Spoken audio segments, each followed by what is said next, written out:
बाबा साहब की बात को मान करके आपने पढ़ाई की, बाबा साहब की बात को मान करके आपने नौकरियां की, नौकरियों में आने के बाद जीवन का स्वरूप बदला। आपसे बाबा साहब यही उम्मीद करते थे, लेकिन उनकी भी कुछ उम्मीदें हैं। जो नहीं पढ़ पाए उनकी भी कुछ उम्मीदें हैं। जिनके घर में नौकरियां नहीं हैं उनके भी जीवन के कोई उद्देश्य हैं। उनके काम कौन आएगा? आप लोग अब ये भी काम करना शुरू करेंगे। अपने मन में कल्याण की भावना पैदा करते हुए दान पारमिता का अभ्यास करें। अपने बच्चे की फीस भरते हैं तो किसी पड़ोस के बच्चे का भी ख्याल करो।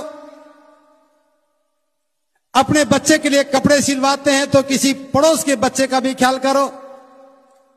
आप अपने लिए जूते चप्पल खरीदते हैं तो किसी और का भी ख्याल करो। भले ही थोड़ा करो। बौद्ध होने का यह भी एक प्रमाण है कि आपके मन में करुणा का वास हुआ और हम अपने भाइयों के प्रति दयालु बने, हितैषी बने। केवल मंच पर बात करने से तो होता तो मैं अकेला ही बहुत था, लेकिन ये काम तो करने से होगा। अब हम अभ्यास करेंगे करुणा और मैत्री का। हम जहां पर भी कोई आपदा आती है, आपदा किसी पर भी आए, उसकी जाति नहीं देखनी, वो किस प्रदेश से ये नहीं देखना। हम पूरी मानवता के लिए काम करने वाले लोग हैं। किसी भी प्रकार की आपदा में आपको सहयोगी बनकर के सहायता भिजवानी है। चाहे कहीं बाढ़ आ जाए, चाहे कहीं आगजनी हो जाए, चाहे कहीं और प्राकृतिक आपदा आ जाए, ये बौद्धों का गुण है। बाबा साहब ने भारत में बौद्ध धर्म का भविष्य जो लेख लिखा था उसमें इस बात का जिक्र किया। और बाबा साहब ये चाहते थे कि भारत के बौद्ध भी करुणा और मैत्री के साथ लोगों के कल्याण के लिए काम करें। क्या आप तैयार हैं इस काम के लिए? यह आंदोलन अब एक नए परिवेश में प्रवेश कर रहा है। अपने लक्ष्य की साधना में एक महत्वपूर्ण पायदान पर हम पहुंच चुके हैं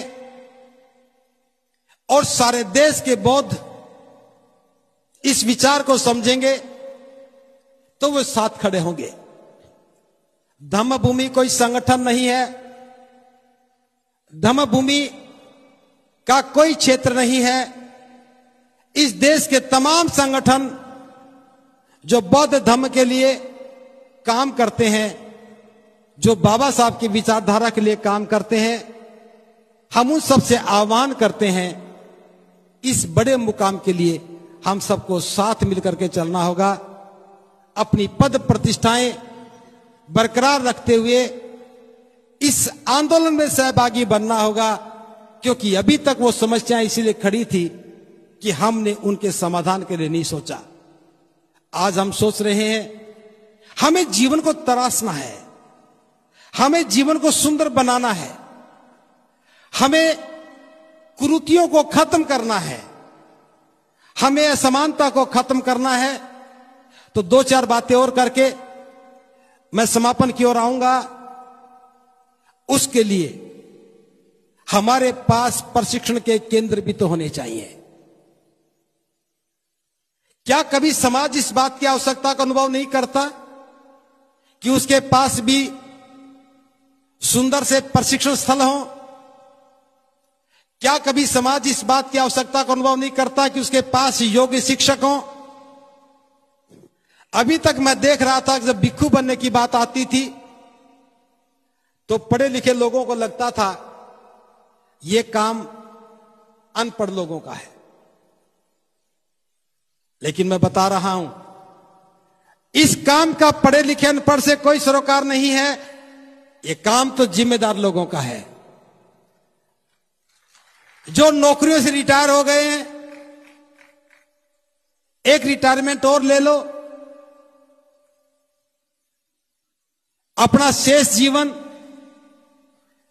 इस बाबा साहब की बद्ध में भारत की परिसंकल्पना के नाम कर दो। अच्छे अच्छे विहार बना करके, भिक्षु बन करके वहां बैठ करके लोगों के आचरण को सुधारने का काम करो। लेकिन आपको लगेगा कि तो मैं आपको आदेश दे रहा हूं, मेरा कोई आदेश नहीं है। मैं तो आपके सामने एक दृश्य उत्पन्न कर रहा हूं, आवश्यकता को बता रहा हूं। इस देश में भिक्षु बहुत सारे हैं, हजारों की संख्या में है, लेकिन जीवन निर्माण का काम करने वाले चंद ही, मुट्ठी में आने वाले मुट्ठी भर लोग, चंद भिक्षु हैं जो लोगों के स्वरूप को, जीवन को बदलने का काम कर रहे हैं। हमें आवश्यकता है कि हजारों भिक्षु संस्कारों को छोड़ करके,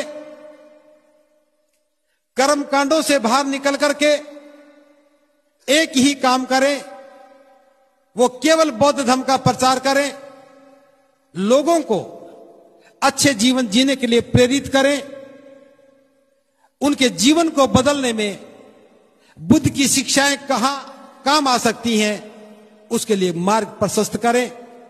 इस काम का होना बहुत जरूरी था।